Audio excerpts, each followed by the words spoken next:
Magandang araw mga kasabong. Ito naman muli si Laban sa Bungiro. Kumusta po kayo mga kasabong sana'y nasa mabuti kayong kalagayan at saka magagandang health, no? Kasama ng inyong mga pamilya at saka mahal sa buhay. So, ang ating tatalakayin ngayon ay ang factors affecting poor cuttings. Ito po yung mga bagay-bagay na nakakaapekto sa hindi magandang pagpalo ng manok ninyo. So kung makikita ninyo sa sabungan, maraming beses tayo makakita na talagang pumapalo yung manok ng marami na tumatama naman pero hindi nakapatay sa kalaban o hindi man lang manalo o hindi man lang makasugat. So talakayin natin ito dahil napaka importante po na malaman natin kung ano itong factors na to. Factors affecting poor cutting. So, maraming nagsasabi na minsan alam natin na hybrid yung manok natin, pero pagdating po sa ilalaban natin ay hindi na po pumalo yung manok natin. Ito po yung factors affecting poor cuttings. Una po mga kasabong, external reasons kung bakit poor cuttings yung manok mo, masasabi mo ito po yung hindi naman sa lahat yung mananari. Ayan. So, kung makita mo, kailangan yung mananari, dapat mayroon tayong sariling mananari, or kung makita mo yun sa mga big time derbies, sila na mismo, yung may-ari na mismo ng entry ang nagtatari.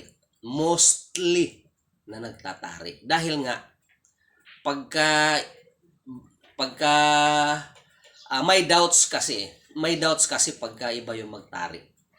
Wala kang kumbaga parang question mark yung mo sa sarili mo, lalo na pag pumalo yung manok. Yan po ang makakaapekto po sa poor cuttings ng inyong manok, yung mananari. Most probably, kung tayo ang mananari, dapat ang mananari alam kung ano ang style of fightings. Ayan. Kung makikita din ninyo yung mga manok na nagsasarili just because masyadong pasok yung tari, or more than 12:30. Ayan. Kasi ang pinakamagandang tari talaga is alas 12. Ayan. 12 o'clock po. Pagka medyo multiple shapelers yung manok mo, ang ang kanyang unat, no? Yung paa niya nandito na sa side niya. Kaya yung tari, pagka ipinalo niya ng ganon, kasi pasok yung tari mo, talaga matatamaan yung ulo. Dapat sa mananari, alamin din ang style of fighting ng manok para bibigyan niya ng tari kung ano yung position of tari. Positioning sa tari. Mayroon tayong 12 o'clock, mayroon tayong 12:30, mayroon tayong 1 o'clock. Yun lang po yung positioning ng tari natin. So pagka ang multiple shapelers po ay tatarian nyo ng 1 o'clock, nakagano na, sabay dito pa yung palo ng manok, sigurado tutusok talaga yan sa ulo. Kaya kailangan sa mananari din, magtanong-tanong din kayo kung anong ang fighting style ng manok ninyo.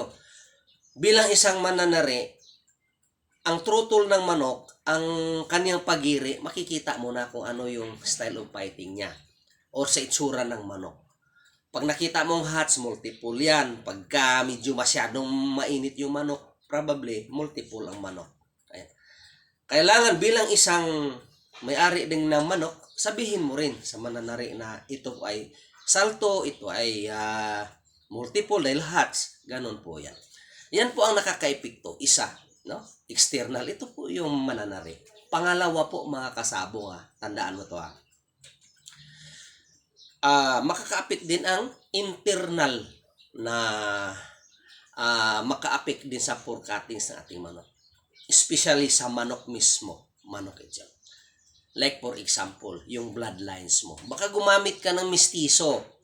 Baka gumamit ka ng hindi nagninik, kaya poor cuttings ang manok mo. Ayan. Ganun lang po yan. Gamit mo na manok, kahit anong kondisyon mo, dahil mistiso, ganun lang talaga ang laro niya. Poor cutting. Ayan. Or, hybrid to hybrid, pag breed mo, hindi nagninik ang bloodlines, basically, poor cuttings ang manok. Ayan po. Pangatlong factors affecting the poor cuttings, ito po yung pointing. Maraming sabungero hindi naniniwala sa pointing. Pag sinabing pointing, kasama dito yung moisture ng manok. Ayan. Yung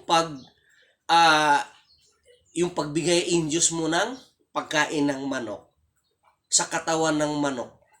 Like for example, pag ang manok mo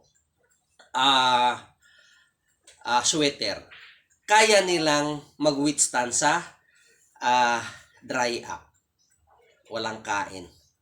Pero pag hats naman, kailangan full-bodied sila, may moisture. Kasi sa pointing mga kasabong, we are talking about moisture. Pag dry ang manok mo, short cutting yan. Yung palo niya hindi diin. Ayan po. Pag lady naman ang manok, pag sinabing lady na manok, ito po yung basa.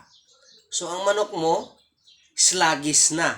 Or mabagal na po ang ikot ng inyong manok dahil nga malaki. Parehas din yan sa atin. Pagkataba kayo, napakabagal ninyo kumilos. Ganun po.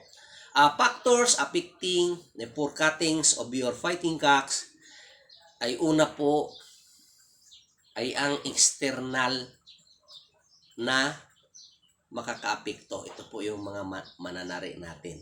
Kailangan sa mananari natin, malaman ang fighting skills ng manok natin, saka yung point ng tari, doon mo ang internal na dahilan maka-affect po sa poor cutting sa ating mga manok ay ang una, siyempre bloodlines, no? Hindi maganda ang bloodlines mo, hindi hybrid, hindi nagninik yung crosses mo. At saka pangatlo po, factors affecting the poor cuttings of your chicken is pointing. Kailangan sa pointing, alamin mo rin yung manok mo na ang manok mo lumalaro sa ganitong may tubig yung katawan.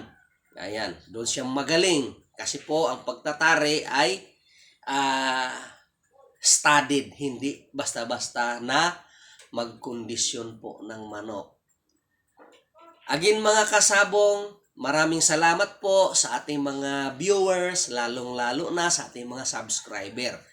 Sa hindi pa po nag-subscribe dyan, inanyayahan ko kayo na mag-subscribe na kayo para at least baka naman matuto kayo sa akin regarding po sa conditioning ng ating mga manok pansabong. Maraming salamat po sa inyo.